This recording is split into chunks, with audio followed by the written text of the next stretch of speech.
Good morning students. आज हम पढ़ेंगे भारतीय संविधान की प्रमुख विशेषताएं। प्रत्येक देश का संविधान अपनी अलग अलग विशेषताएं लिए हुए होता है, जो उस देश की जनता, काल, परिस्थिति एवं भौगोलिक स्थिति तथा मूल्यों के आधार पर निर्मित किया जाता है। भारतीय संविधान की भी कुछ अपनी विशिष्ट विशेषताएं हैं और इन विशेषताओं ने भारतीय संविधान को अन्य देशों के संविधान से पूर्ण रूप से पृथक कर रखा है। भारतीय संविधान, जैसा कि डॉक्टर भीमराव अंबेडकर का मानना है कि भारतीय संविधान एक व्यवहारिक संविधान है। इसमें परिवर्तन क्षमता है और इसमें शांति काल व युद्ध काल में देश की एकता को बनाए रखने का सामर्थ्य है।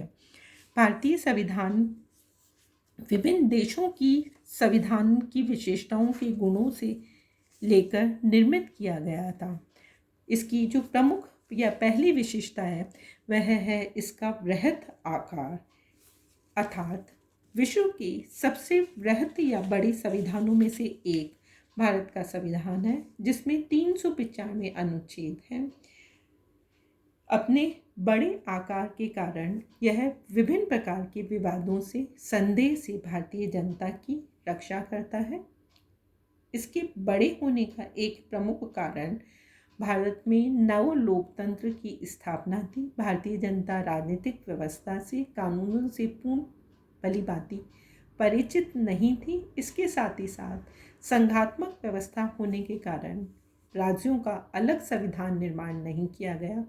फलतः केंद्र और राज्यों की व्यवस्थाओं का भी संविधान में वर्णन होने के कारण भारत का संविधान एक विस्तृत संविधान के रूप में हम दिखाई देता है। इसके साथ ही साथ भारतीय संविधान की जो प्रशासन की व्यवस्था थी उसका इसमें व्यापक वर्णन किया गया है। संविधान में मूल अधिकार तथा मूल कर्तव्यों का वर्णन किया गया है। मूल अधिकारों पर जो विभिन्न प्रतिबंध लगाए गए थे उनका भी व्यापक वर्णन किया गया है। अनुसूचित जाति, अनुसूचित जनजाति, अल्पसंख्यकों, एंग्लो इंडियनों के लिए भी जो प्रावधान किया गया तथा जो आपातकालीन प्रावधान थी उनका भी संविधान में व्यापक वर्णन किया गया है। इसलिए भारत का संविधान एक व्यापक या वृहत संविधान के रूप में हमें दिखाई देता है। भारतीय संविधान एक निर्मित संविधान है और इसका निर्माण करने में 2 वर्ष 11 महीने व 18 दिन का समय लगा था। ब्रिटिश संविधान की तरह भारत का संविधान एक विकसित संविधान नहीं है। भारत की संविधान की एक विशेषता इसकी प्रस्तावना भी है, जो कि भारतीय संविधान का अनुमोद की कुंजी है, जो भारतीय संविधान की आत्मा है तथा समय समय पर हमारे देशवासियों का तथा सरकार का पथ प्रदर्शन करती है। संविधान की एक विशेषता सार्वभौम शक्ति का जनता में निहित होना है। भारत का संविधान समस्त शक्ति जनता में निहित मानता है। संविधान में स्पष्ट रूप से लिखा गया है कि संविधान जनता द्वारा निर्मित, जनता को समर्पित किया गया है। हम भारत के लोग इस संविधान को अंगीकृत, अधिनियमित एवं आत्मार्पित करते हैं। इस प्रकार की भाषा के प्रयोग का उद्देश्य यह था कि संपूर्ण भारतवासियों को यह एहसास हो कि यह देश उनका है, जहाँ वे ससम्मान एवं साअधिकार रह सकते हैं तथा संविधान निर्माण में जनता की भागीदारी को हम स्वीकार करते हैं। भारतीय संविधान की एक विशेषता इसका निर्मित एवं लिखित होना है। जैसा कि पहले बताया था कि ब्रिटेन का संविधान अलिखित है, अमेरिका का संविधान लिखित है पर छोटा संविधान है, जबकि भारतीय संविधान विस्तार पूर्वक लिखा गया एक प्रलेख है। भारतीय परिस्थितियों की विशिष्टता तथा जटिलता के कारण प्रावधानों का स्पष्ट रूप से उल्लेख किया गया है। केंद्र और राज्यों में या विभिन्न जातियों में किसी प्रकार का मतभेद, संघर्ष नहीं हो, इसलिए संविधान में प्रत्येक विषय पर व्यापक वर्णन किया गया है। विभिन्न समस्याओं का समाधान करने का भी प्रयास किया गया है।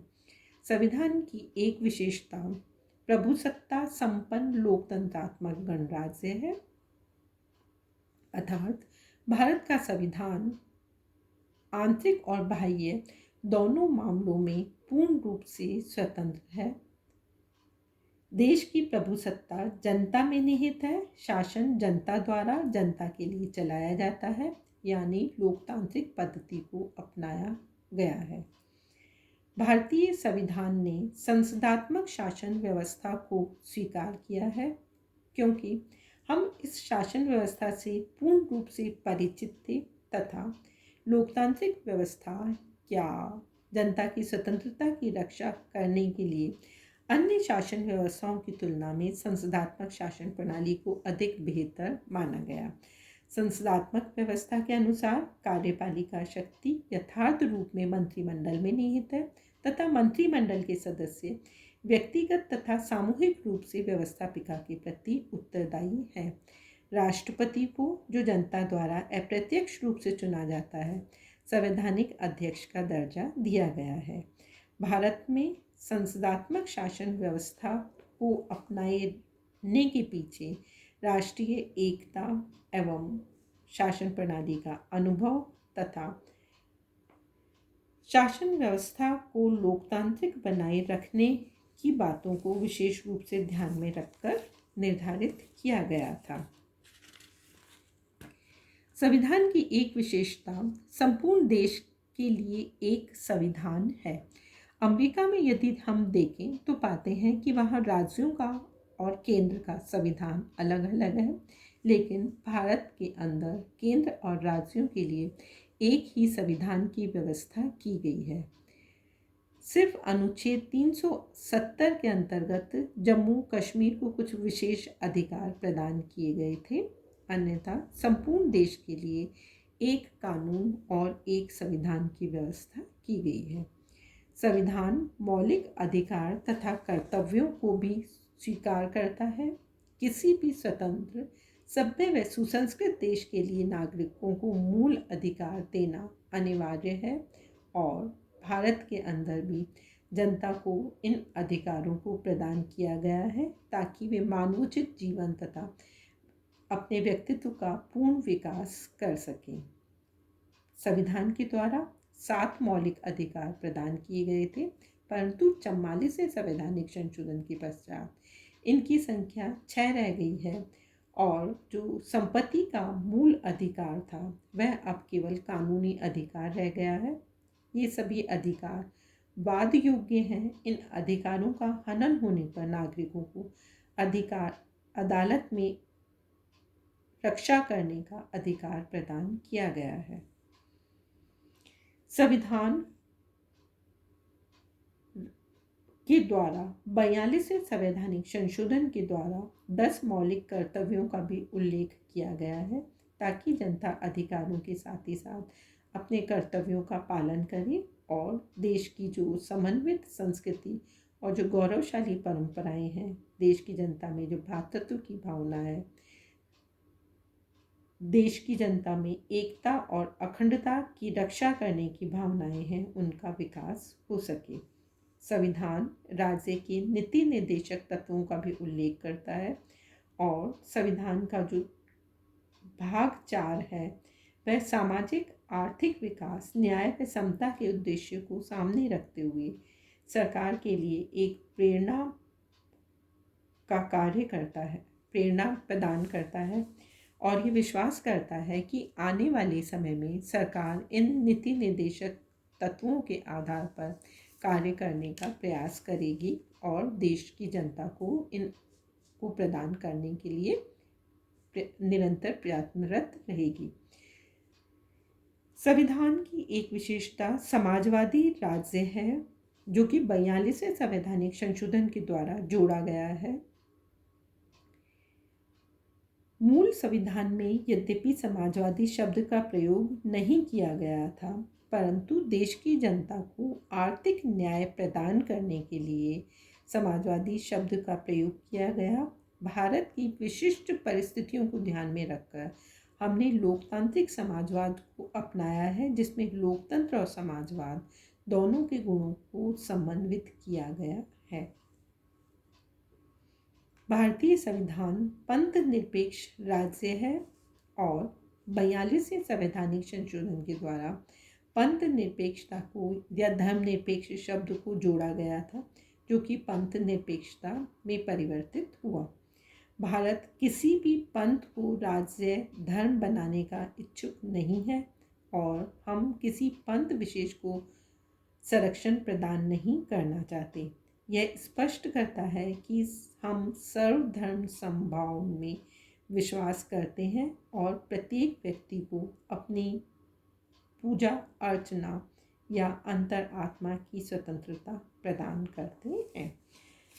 भारतीय संविधान की एक प्रमुख विशेषता इसकी विशिष्ट संघीय व्यवस्था है।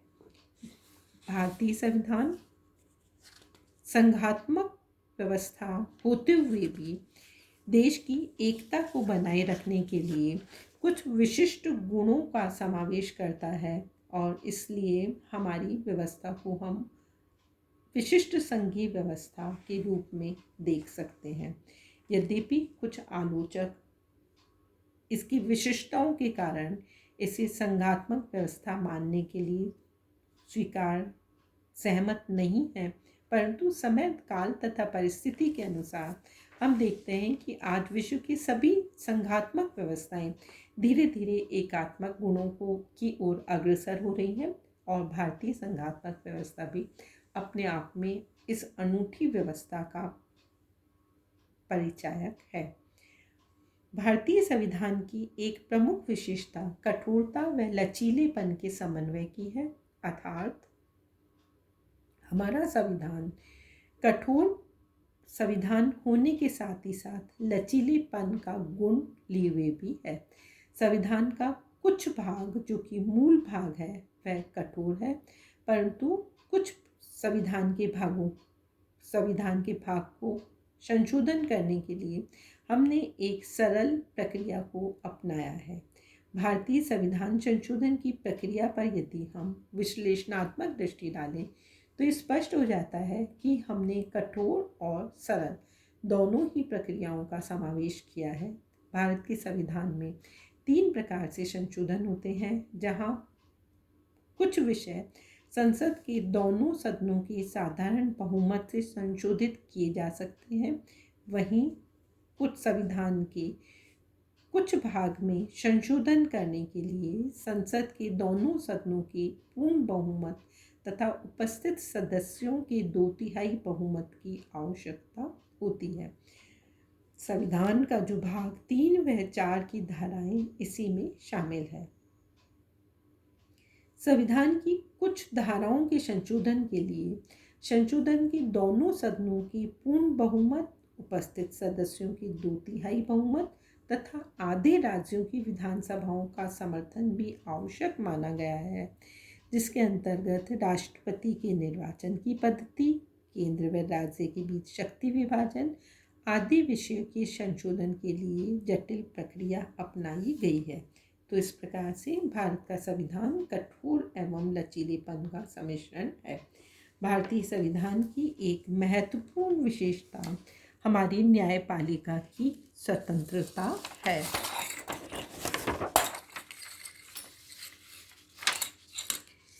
देश में लोकतंत्र की सुरक्षा के लिए नागरिकों के मौलिक अधिकारों की रक्षा के लिए न्यायपालिका का स्वतंत्र होना आवश्यक है।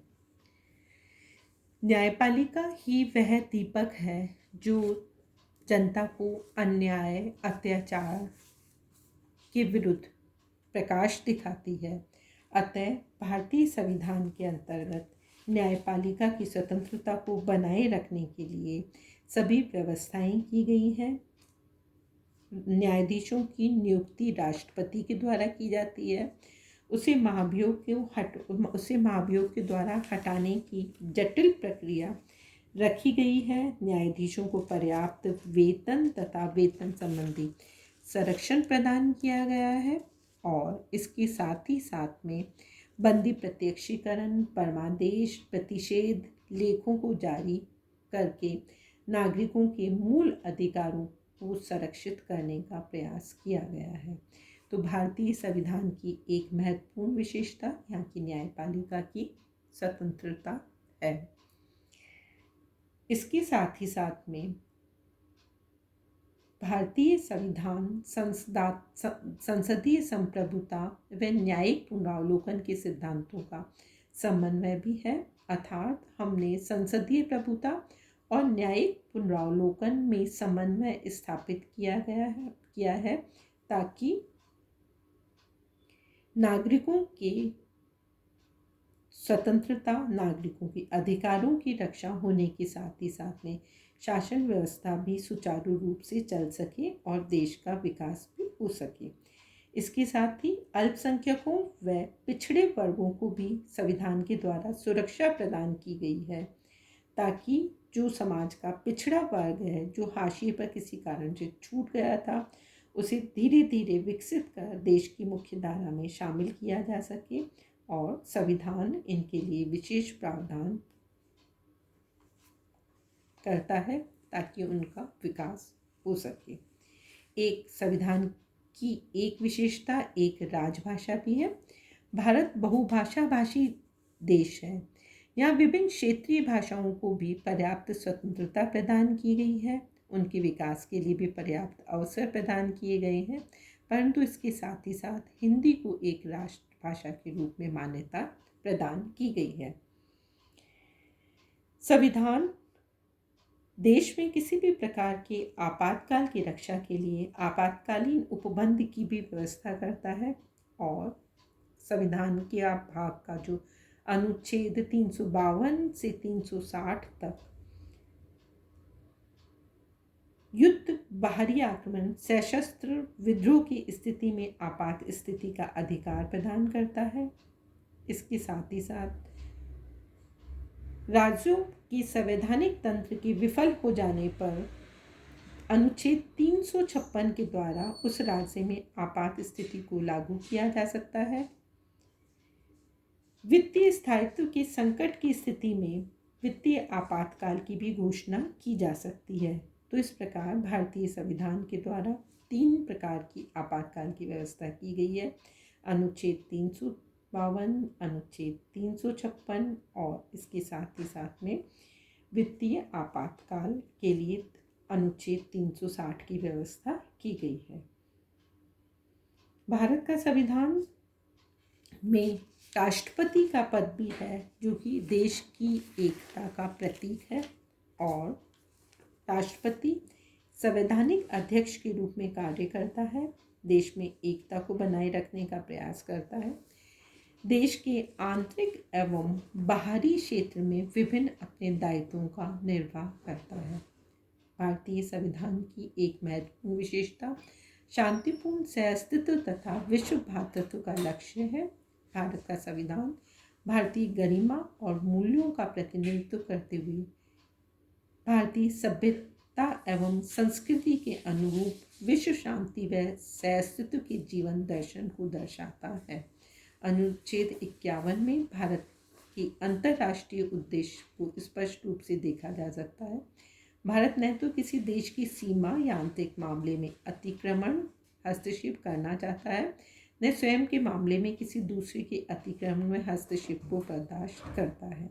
भारतीय संविधान की एक महत्वपूर्ण विशेषता समृद्ध समाज की स्थापना का स्वप्न है, अर्थात हमारा संविधान एक ऐसे समाज व राष्ट्र का स्वप्न देखता है जो कि जन कल्याण पर आधारित हो, जहाँ कोई भी वर्ग उपेक्षित महसूस न करे, जीवन की न्यूनतम आवश्यकताओं की पूरी करने की सुविधा सभी को प्राप्त हो तथा ऐसा समाज भेदभाव रहित हो जिसमें बच्चे, वृद्ध, विकलांग, पिछड़े वर्ग के लोग सभी को विकास का लाभ प्राप्त हो सके। अतः भारतीय संविधान एक समृद्ध समाज की स्थापना का स्वप्न देखता है और जिसके लिए निरंतर प्रयत्नरत है। ये थी भारतीय संविधान की प्रमुख विशेषताएं। कल हम पढ़ेंगे भारतीय संविधान का मूल्यांकन।